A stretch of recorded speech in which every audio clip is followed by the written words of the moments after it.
오늘 본문도 지난주에 이어서 우리 구역 모임 시간에 2학기 동안에는 주일에 구역 모임 시간에 함께 나눌 말씀들을 한번 그 내용들을 말씀을 통해서 여러분들에게 좀 소개하려고 합니다.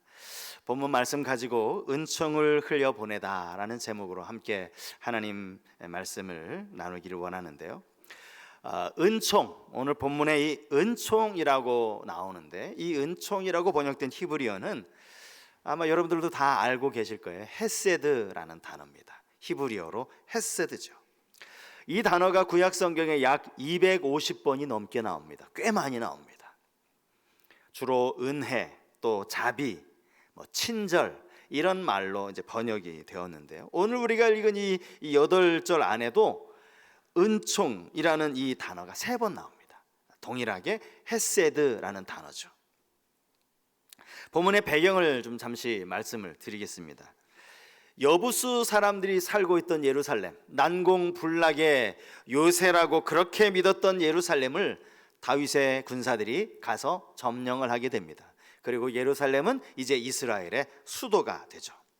다윗은 그 이후로 계속되는 전쟁에서 승리를 거두게 됩니다.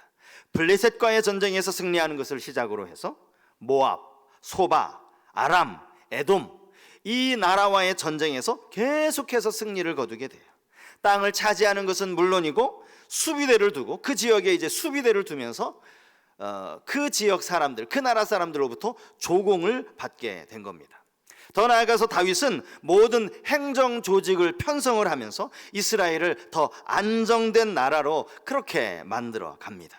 이에 따라 다윗의 왕권은 확고해졌고 이스라엘 백성들은 온 지역이 평안을 누리게 되었습니다. 이게 8장까지가 내용이에요. 오늘 우리가 읽은 이 9장 1절, 이 일이 있은 다음에 다윗이 어떤 일을 행했는가, 그것을 이제 오늘 우리가 살펴보겠는데요. 그는 사울의 집에 남은 사람이 있는지 그것을 묻습니다. 왜 사울의 집에 남아있는 사람을 찾겠습니까? 이유가 무엇입니까? 그 사람에게 은총을 베풀기 위함이라고 그렇게 말합니다. 아시는 것처럼 사울은 다윗에게 있어서요, 도무지 용서할 수 없는 원수입니다. 다윗이 10년이 넘는, 10년이 뭡니까? 그보다 훨씬 더 긴 기간을 도망자의 신세로 살아갈 수밖에 없었던 이유, 다윗이 죄를 져서가 아닙니다. 사울이 다윗을 죽이려 했기 때문입니다. 그 많은 시간을 도망 다니라 얼마나 많은 시간을 허비했습니까? 그는 자신의 권력을 이용해서 다윗 한 사람 죽이려고 군대까지 동원을 한 사람 아닙니까? 그런 상황에서 죽지 않고 살아남을 수 있었던 건 하나님의 도우시는 은혜였죠. 다윗도 사울을 죽일 기회가 2번씩이나 있지 않았습니까? 그럼에도 불구하고 다윗은 사울을 죽이지 않아요. 왜냐하면 그가 기름 부음 받은 왕이었기 때문입니다. 한날은 사울이 동굴 안으로 들어가서 이제 뒤를 보고 있었어요. 볼일을 보고 있었던 겁니다. 그가 이렇게 쭈그리고 앉아 있는데 다윗은 사울을 죽이는 대신에 그의 옷자락을 뱁니다. 그렇게 하고도요, 다윗이요 마음이 찔렸다라고 성경이 나옵니다. 자, 사무엘상 24장 5절과 6절 말씀을 보시겠습니다.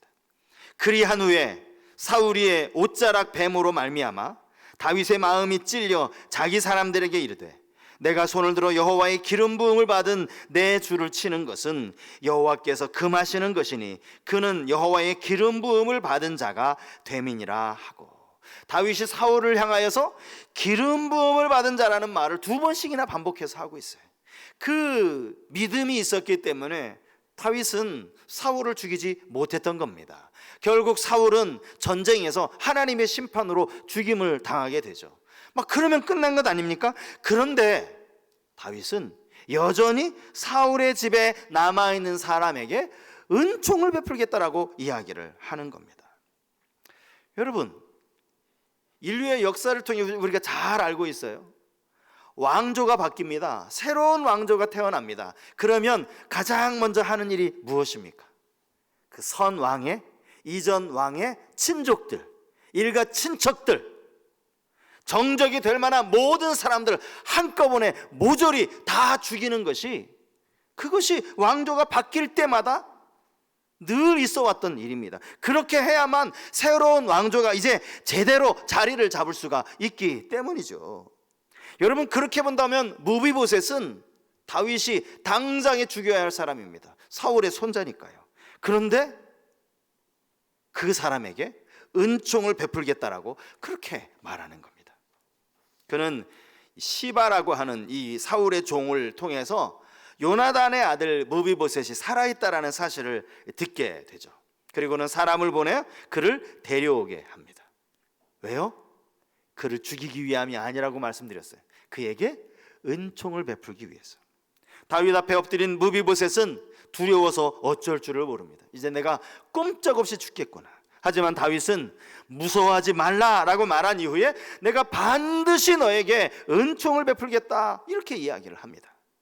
다윗이 무비보셋에게 베푼 은총은 두 가지입니다. 첫 번째는 사울의 집에 속해 있던 모든 재산을 다시 그의 소유로 돌려주는 것이고, 또 하나는 다윗의 상에서 이제 함께 식사를 하도록 한 것입니다. 이것은 바꿔 말하면 다윗의 친아들처럼 그를 여기겠다라는 그런 의미죠. 우리는 먼저 오늘 본문에서요, 이 시바라고 하는 사람에 대해서 좀 살펴볼 필요가 있습니다. 발음을 잘해야 돼요. 좀 조심스럽게 해야 되는데, 시바, 성경에는 그가 사울의 집에 있던 종이라고 그렇게 소개하고 있고요, 여기 나오는 이 종이라는 단어는 그 단어의 뜻이 노예라는 뜻입니다. 그러므로 시바는 사울의 노예였던 셈입니다. 다윗이 시바를 불러서 이 사울의 집에 남아있는 사람이 있느냐라고 물으니까 그가 이렇게 대답합니다. 보면 3절 중간에 보시면 요나단의 아들 하나가 있는데 라고 말합니다. 요나단의 아들, 그는 사울 입장에서는 손자가 되는 것입니다. 사울의 집에 남아있는 사람이 되는 것이죠. 다윗이 그렇게 찾던 사람입니다. 그런데 그가 이어서 하는 말이 이것입니다. 다리 저는 자니이다 하니라. 그의 이름이 무엇인지 말하는 것이 아니라 그가 지금 다리를 절고 있다라고 하는, 그가 가지고 있는 몸의 장애를 이야기하고 있다라는 겁니다. 여러분, 무비보셋이 어떻게 다리를 절게 되었는지는 아마 아시는 분들도 많이 계실 텐데, 사무엘하 4장 4절에서 찾아볼 수가 있습니다. 사울의 아들 요나단에게 다리 저는 아들 하나가 있었으니 이름은 무비보셋이라. 전에 사울과 요나단이 죽은 소식이 이스라엘에서 올 때에 그의 나이가 5살이었는데 그 유모가 안고 도망할 때 급히 도망하다가 아이가 떨어져 절게 되었더라. 무비보셋 입장에서는 불행이 겹쳐서 찾아온 겁니다. 할아버지, 아버지가 전쟁터에서 죽었다는 이 소식을 전해 듣는 것도 불행인데, 유모가 뭐 얼마나 급히 도망을 가다가 그랬는지 실수로 그냥 그 아이를 떨어뜨린 거예요. 다리를 절게 된 것입니다. 평생 장애를 안고, 이제 5살인데 장애를 안고 살아가야만 했다라는 거예요. 그는 이제 보호자를 잃은 처지가 되었습니다. 사울의 종 시바가 마땅히 사울을 섬겼던 것처럼 이 사울에 남아있는 사람 무비보셋을 돌봐줘야 할 것 같은데 그를 돌봐주었다는 말이 없어요. 시바의 눈에는 어쩌면 무비보셋은 자기가 모시던 사울의 손자이기보다는 한낱 다리 저는 장애인에 불과했는지도 모르겠습니다. 시바는요, 그가 어디에 지금 살고 있는지를 알고 있습니다. 그럼에도 불구하고 그를 섬기지는 않아요. 무비보셋을 돌보는 사람은 암미엘의 아들 마길이라는 사람이었습니다. 그 집에서 그가 생활하고 있는 거예요. 사실 이 마길에 대해서는 성경에 별다른 정보가 없습니다. 마길이 정확하게 누구인지 알 길이 없어요. 다만 오늘 본문에 나와 있는 내용을 우리가 참고해서 본다면 그는 어려운 처지에 있는 사람들을 아무런 대가 없이 그냥 돌보아주는, 보살펴주는 아주 마음이 선한 그런 사람이었던 것 같아요. 돈도 꽤 있었던 것 같아요. 나중에 이 다윗이 이제 압살롬에 의해서, 반역에 의해서 이제 도피 생활을 할 때요, 그때도 이 마길이라는 사람이 또 한 번 나옵니다. 도피 중에 있는 다윗을 선대하는 마길의 모습이 그 뒤에 가면 또 한 번 나오는 것을 볼 수 있습니다. 마길은 참 너무나 귀한 사람이죠. 너무나 선한 사람이죠. 문제는 바로 이 시바입니다. 시바. 본문 10절 마지막 문장을 보면 이 마지막 문장이 이렇게 되어 있어요. 시바는 아들이 15명이요 종이 20명이라. 여기 나와 있는 이 종이라는 단어도 앞에 나와 있는 이 종이라는 단어와 같은 단어예요. 사울의 종이었던 시바이죠. 그런데 그가 이제는 종을 20명이나 거느리고 있는 엄청난 부자가 되어 있다라는 겁니다. 아시는 것처럼 당시 종은요, 그야말로 노예였어요. 그 주인의 집에 살면서 평생을 주인을 위해서 일하는 거예요. 주인의 소유물에 지나지 않았습니다. 대개의 경우 성경을 보면 이 엄청난 빚을 지게 되었을 때 그 빚을 갚을 수가 없어서 그 집에 이제 종으로 들어가는 경우가 많이 있는데요. 여러분, 그렇게 종으로 살아가게 되는 사람의 유일한 소망이 뭐겠습니까? 빨리 어떻게든 이 빚을 누군가가 좀 갚아주어서 어떻게든 갚아서 그 종의 신분에서 벗어나는 것 아니겠습니까? 뭐 그게 안 된다면 차라리 마음씨 좋은 그런 주인을 만나서, 비록 노예지만 종이지만 마음씨 좋은 주인과 함께 살면서 평생 그 주인을 섬기는 거, 뭐 그게 소망 아니겠습니까? 그런데 분명히 사울의 종이었던 이 시바가 이 짧은 기간 동안에 어떻게 밑으로 종을 20명이나 거느릴 수 있게 되었냐는 겁니다. 뭐 아들 15명은 뭐 낳을 수 있었다고 치더라도 어떻게 종을 20명이나 둘 수 있었냐는 거예요. 여러분, 이게 무엇을 의미하겠습니까? 그가 사울이 소유하고 있던 그 밭을 가로챈 거예요. 사울이 죽었다면 그의 유산은 당연히 그의 아들에게 돌아갈 것이고, 그 아들도 죽었다면 당연히 그 손자, 오늘 본문에 나오는 이 무비보셋에게 돌아가야 할 터인데, 그는 그에게 돌아갈 재산을 중간에 가로챈 거예요. 빼앗은 겁니다.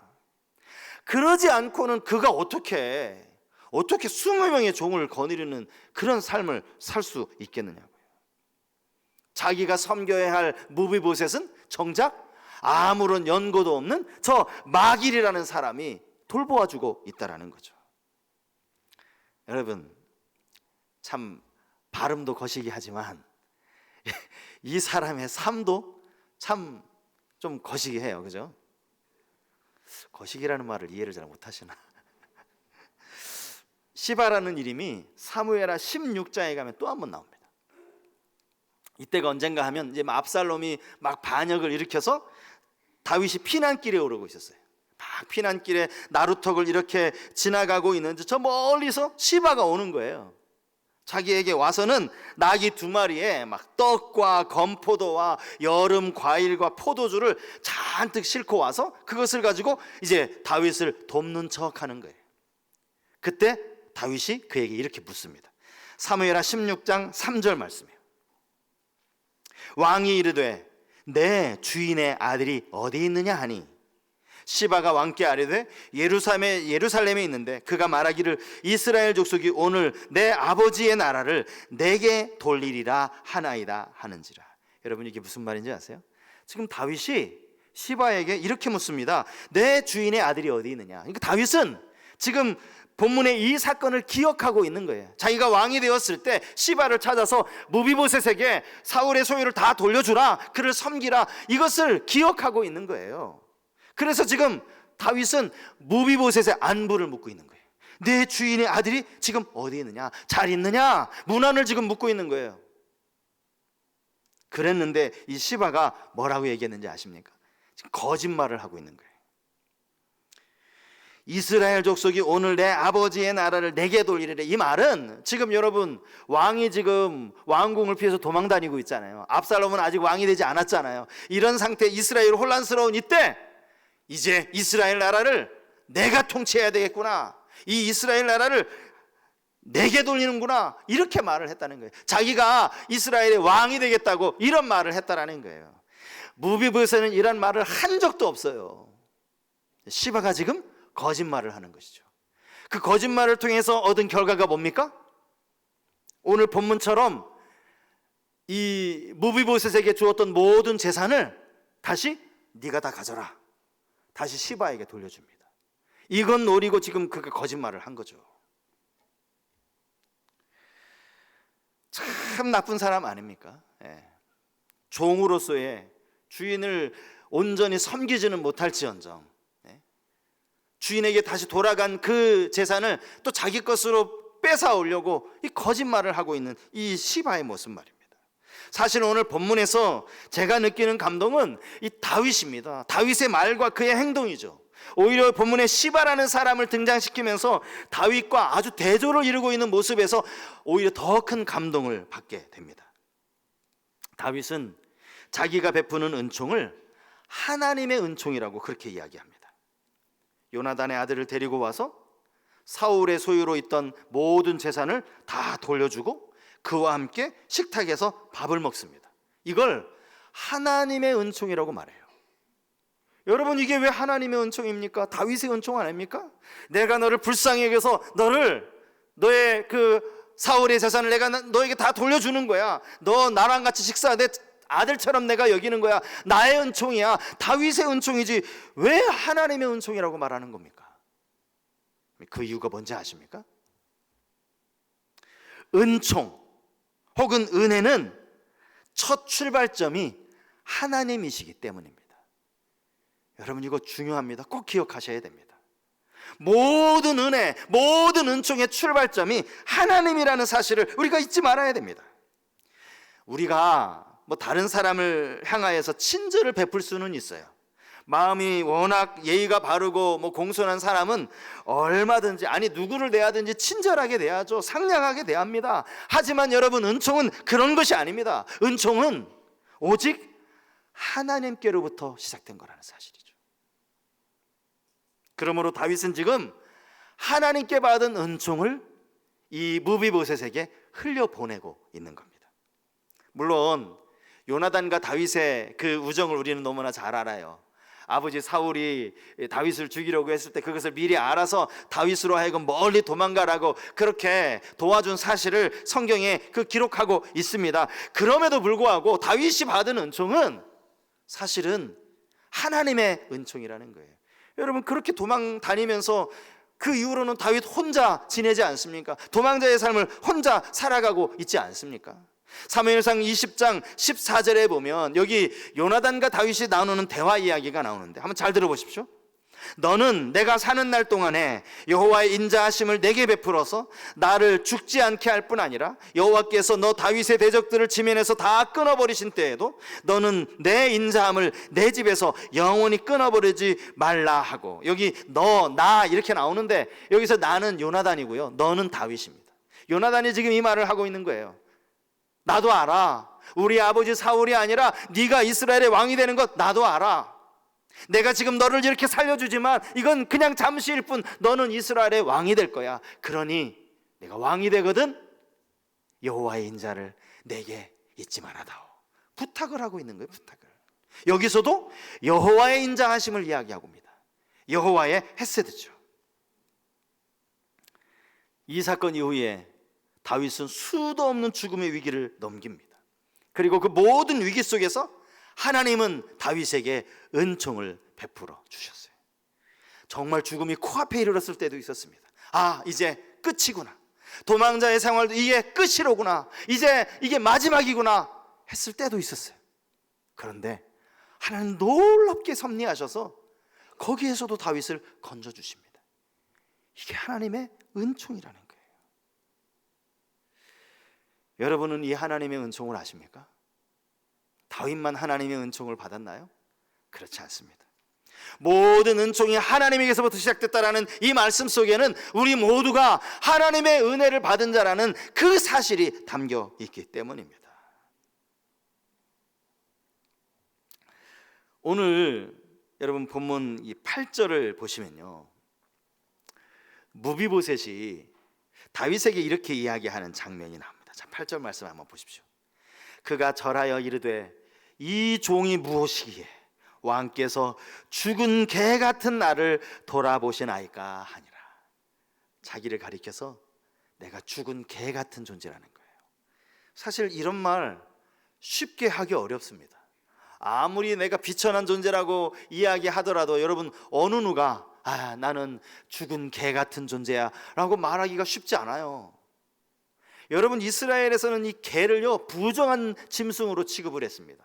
오늘날 탄천 가면 강아지를 데리고 나온 아주머니들이 얼마나 많아요. 그런 애완견 말고 이스라엘 이 당시에는요, 개라는 이 짐승 자체가 아주 부정한 동물이었어요. 성경에 이 개라는 단어가 꽤 많이 나오는데 하나같이 다 부정적인 의미로 사용이 되고 있습니다. 잠언서에 보면요, 개가 그 토한 것을 도로 먹는 것 같이 미련한 자는 그 미련한 것을 거듭 행하느니라. 개가 토한 것을 또 먹는지는 잘 모르겠는데 솔로몬이 이렇게 이야기해, 미련한 자와 개를 동일시하는 것이죠. 주님은 산상수훈에서 이렇게 말씀하셨습니다. 거룩한 것을 개에게 주지 말며 너희 진주를 돼지 앞에 던지지 말아라. 또 이방 여인 앞에서는 자네의 떡을 취하여 개들에게 던짐이 마땅치 아니하다, 이런 말씀 하시지 않았습니까? 바울도 빌립보 교회 성도들에게 말하기를 개들을 삼가고 행악자들을 삼가고 몸을 상해하는 일을 삼가라. 다 성경에 나와 있는 이 이야기를 보면 다 부정적인 이야기예요.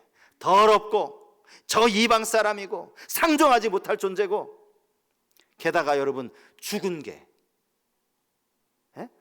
사람도 죽어서 시체가 되면 성경에 부정하게 그렇게 말씀하고 있지 않습니까? 개가 죽었어요. 죽은 개, 시체가 되어버린 개. 지금 무비보셋이 자기를 그렇게 표현을 하고 있는 거예요. 어쩌면 다윗 입장에서 지금 무비보셋이 자기를 자신을 돌아보았을 때 아마 그렇게 느꼈는지도 몰라요. 한때는 왕의 후손이었죠. 사울의 손자고 요나단 왕자의 아들 아닙니까? 하지만 버림받은 사울의 후손이 되어버리고 말았습니다. 게다가 다리를 저는 그런 장애를 갖게 되었습니다. 오늘 본문 13절 맨 마지막에 보면요, 이렇게 성경이 기록되어 있어요. 그는 두 발을 다 절더라. 한 발만 저는 게 아니에요. 양쪽 다리가 다 장애를 입고 있었다라는 거예요. 무비보셋은 자기 자신을 생각하면 나는 진짜 죽은 개와 같다라고 그렇게 말하는 거예요. 네, 여러분, 성경에 자기 자신을 가리켜서 내가 죽은 개와 같다라고 말한 사람이 또 한 사람이 있어요. 성경에 자기를 가리켜 죽은 개라고 말한 사건은 딱 2번 나옵니다. 거의 더 이상 없어요. 딱 2번 나와요. 나머지 한 사람이 누군지 아세요? 사무엘상 24장 14절에 나옵니다. 이스라엘 왕이 누구를 따라 나왔으며 누구의 뒤를 쫓나이까? 죽은 개나 벼룩을 쫓음이니이다. 누가 한 말입니까? 다윗이 한 말이에요. 다윗이. 왕에게 쫓기던 다윗이 사울을 향하여, 왕이여, 왜 저를 쫓습니까? 죽은 개와 벼룩과 같은 왜 저를 이렇게 쫓고 계십니까? 그 이야기를 하고 있는 거예요. 어쩌면 제가 생각하건대 무비보셋의 이 말을 듣고 있던 다윗이 오래전 자기가 사울에게 했던 이 말을 기억했을지도 몰라요. 내가 했던 말인데, 나도 사울 앞에 내가 죽은 개와 같다라고 말했었는데. 그랬던 다윗이 지금 어느 자리에 있습니까? 이스라엘의 왕으로 있는 거예요. 죽은 개와 같았던 그를 하나님이 이스라엘의 위대한 왕으로, 전쟁마다 승리하는 그런 위대한 하나님의 사람으로 세워주신 거예요. 사무엘하 7장 18절 말씀은 우리 한번 좀 다 같이 읽었으면 좋겠어요. 이거저런 좀 다 같이 읽어야 되는 그런 구절입니다. 사무엘하 7장 18절 말씀, 우리 같이 한번 읽겠습니다. 시작. 다윗 왕이 여호와 앞에 들어가 앉아서 이르되, 주 여호와여, 나는 누구이오며 내 집은 무엇이기에 나를 여기까지 이르게 하셨나이까? 무슨 이야기인지 아세요? 다윗이 하나님을 위한 성전을 좀 짓겠다 이렇게 이야기했더니 하나님이 그 마음을 받으셨어요. 성전 짓는 건 허락지 않으셨지만 하나님이 그 마음을 받으셔서 다윗에게 놀라운 언약을 주시죠. 그 언약의 축복의 말씀을 들은 다윗이 감격하면서 하나님께 부르짖은 기도예요. 하나님을 향한 찬양입니다. 내가 누구이기에, 내 집이 무엇이기에 나를 여기까지 이르게 하셨나이까. 하나님께서 다윗에게 약속하신 축복 중에 하나가 15절에 나옵니다. 그 약속 가운데 하나, 사무엘하 7장 15절, 내가 내 앞에서 물러나게 한 사울에게서 내 은총을 빼앗은 것처럼 그에게서 빼앗지는 아니하리라. 여기도 은총이라는 말이 나오죠. 헤세드라는 말이 여기도 나옵니다. 이 말이 뭡니까? 내가 사울에게는 나의 은총을 빼앗았다. 저가 교만하고 나를 버려서 내가 사울에게는 내 은총을 빼앗았는데 너와 내 자녀들에게는 그들이 죄를 범함으로 내가 징계를 할지언정 내 은총은 빼앗기지 않겠다. 놀라운 약속을 주신 거예요. 하나님이 이 은총을 다윗에게 약속하고 계신 겁니다.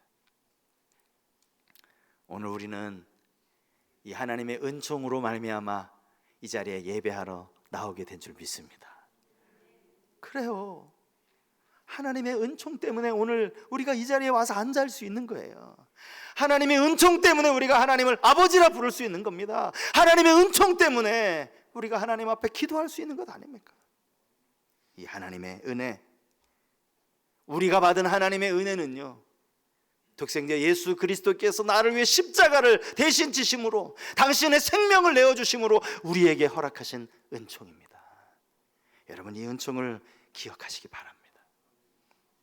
네, 우리가 받은 은총보다 더 중요한 게 있어요. 제가 오늘 본문의 제목을 그렇게 잡았잖아요.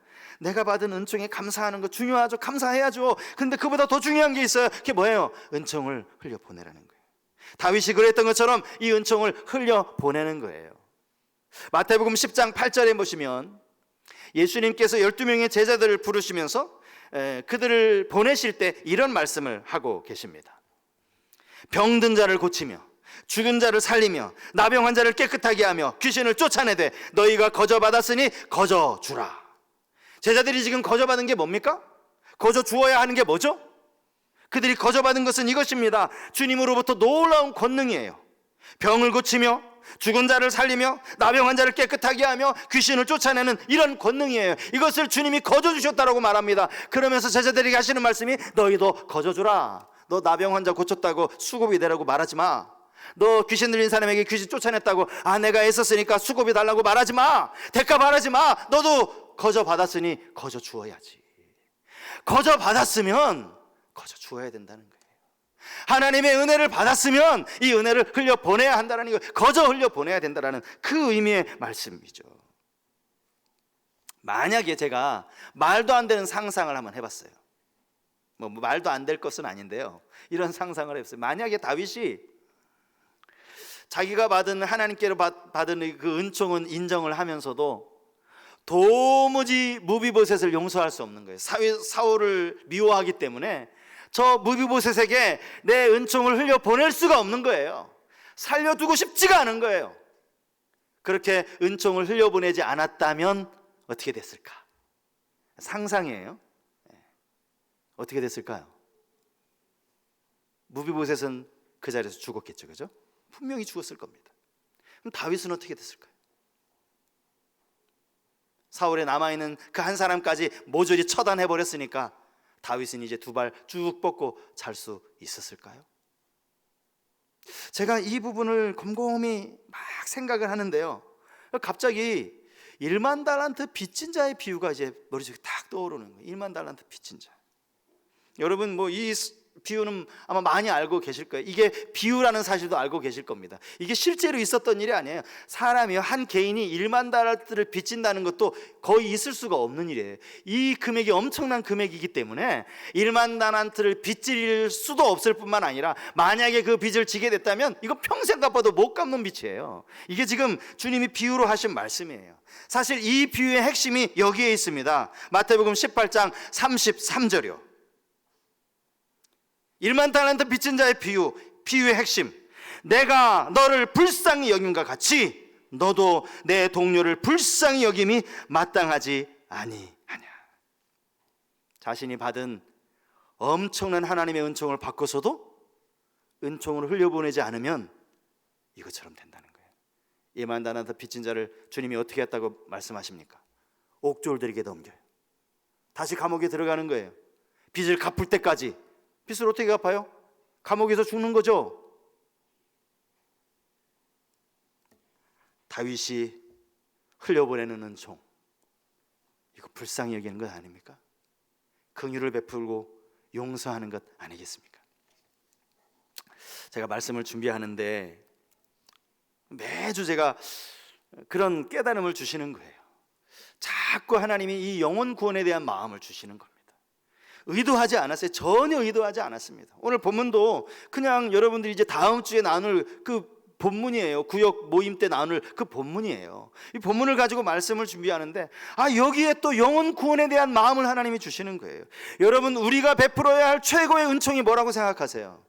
우리가 누구에게 무슨 은총을 물론 용서해 줄 수 있고 긍휼을 베풀 수 있죠. 그보다 더 중요한 은총이 뭐라고 생각하세요? 내가 받은 은총, 나를 구원해 주신 하나님의 은총 아닙니까? 이 구원의 복음을 전하는 거, 이 구원의 복음을 흘려보내는 거, 이게 우리가 흘려보내야 할 은총이라는 거예요. 바울은 사도행전 20장에서 이런 말을 했습니다. 나의 달려갈 길과 주 예수께 받은 사명, 곧 하나님의 은혜의 복음, 복음을 은혜의 복음이라고 했어요. 그 복음을 증언하는 일을 마치려 하면 나의 생명조차 조금 더 귀한 것으로 여기지 아니하노라. 은혜의 복음을 흘려보내는 거. 오늘 저는 참 기쁩니다. 우리 청년들이 어떻게 문고리 전도를 생각을 해내는지. 오늘 우리 청년들이 예배를 마치고 흩어져서 이제 가가호를 돌면서 문고리 전도를 한다고 그래요. 하나님 얼마나 기뻐하실까, 그런 생각이 들었습니다. 우리 교회는 코로나 중에도 피켓 전도를 했죠. 사실은 전도용품을 나눠드릴 수가 없는, 접촉을 하면 안 되니까 그런 상황에서 그냥 멀뚱히 피켓만 들고, 그 복음을 적어놓은 그 피켓을 들고 말로 복음을 전했습니다. 복음은 전해야 되겠기에, 우리가 받은 이 은총을 흘려보내야 하겠기에 10월부터는 팝콘 전도를 이제 시작하려고 합니다.